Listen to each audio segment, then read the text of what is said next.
Hi, my name is Rachelle Smith, entrepreneur, professional speaker, and author. Last time, I highlighted the importance of being creative and thinking outside of the box when it comes to your learning and development opportunities.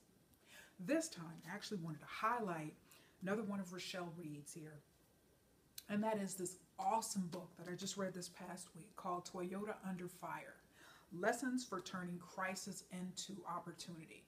And I must admit that I just virtually back to my early training, going back to my undergraduate degree program in Louisiana, which of course was focused on public relations. And so I'm always kind of interested in the whole public relations, crisis communication, crisis management type of scenarios.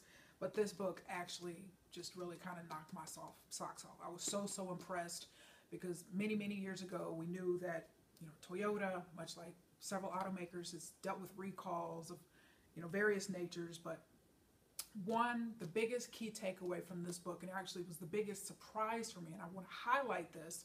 Of course, I'm going to do future episodes on human resources and the importance of your people and developing your people and retaining your people and recruiting and attracting the right people. So we'll get to more of that in future episodes. But all of the things, if I were to boil down just what the biggest key takeaway from this whole scenario was, and it just really kind of surprised me and opened my eyes because I wasn't expecting it.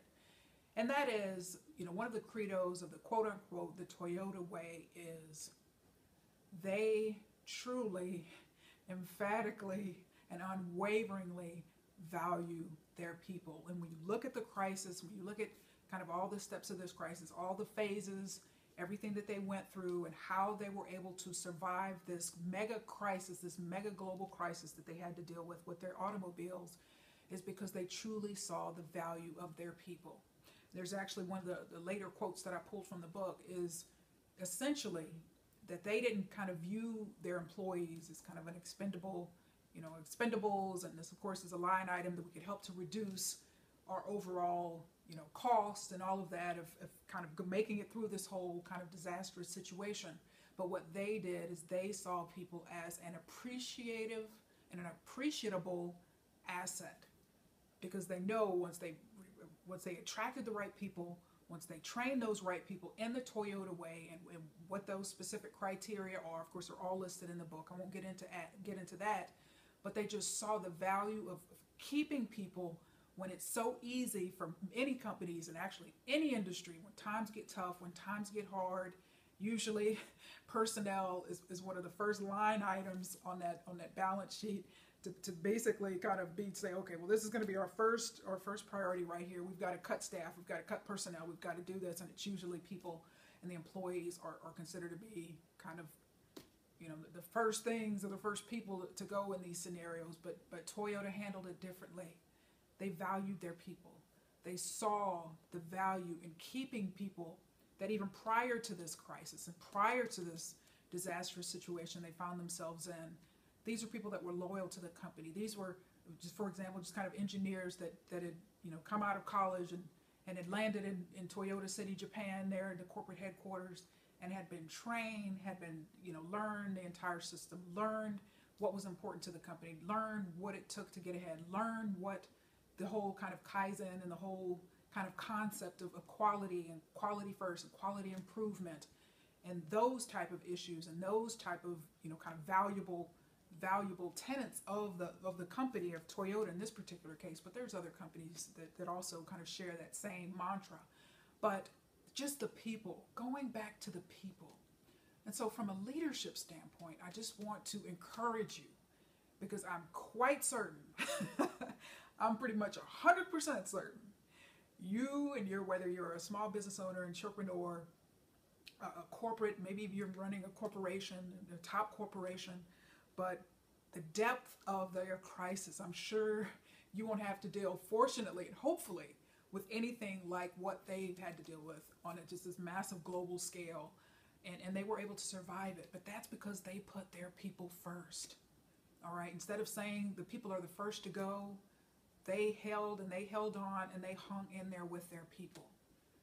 And of course, there's some other things that helped them to really kind of survive this crisis, such as, having $25 billion in cash, because they had, of course, and invested wisely and spent very, very wisely during when times were good. So of course, kind of one, the global automotive industry kind of took that downturn once the kind of economy started tanking several years ago. Then they were able to kind of weather the storm in that front, but still they never wavered from that people first mentality. So as a leader, as a manager, it doesn't matter if you're in a nonprofit, if you're in a corporation, if you run your own business, okay, any of those type of scenarios, okay, if you're even on the board of a nonprofit, just recognize the value of people, the value of the right people. And I know on a previous, this was actually on a Fitness Friday on one of the leadership episodes several weeks ago. That was, several weeks ago. Maybe when I say several, that usually means at least a couple months ago. I actually highlighted, the fact that, Jim Collins' book From Good to Great, and how we just talked about that concept of the bus, having the right people on the bus, having the people in the right seats. And so that's so important, and I think Toyota recognized that. If we've got the right people on board and they're doing the right things and they're in the right seats in terms of where they are in this corporation and their role, then we need to make sure that we do everything we can to keep them, and that even in the worst of times, that we let them know that they are valued, they're appreciated, and they have been loyal to us, so we're going to be loyal to them. So whatever your leadership role, don't lose sight of the value of your people. Yes, we know overhead, we know salaries, we know benefits. All of that is just a reality, the function of business, and even, of course, true in the nonprofit world. All right, you're talking about salaries and paying people and compensation and all of that. Yes, it will cost. Okay, but consider having the right people, keeping the right people, an investment. Okay, not just big bloated expense that can just be, cut into and cut until there's no cutting left because all of your good people are gone. So really, really cherish your people, really, really treasure your people, and do whatever it takes to get the right people and to keep the right people. And I assure you, it will make your job as a leader so much better. So I thank you so much for your time. Make it a wonderful day.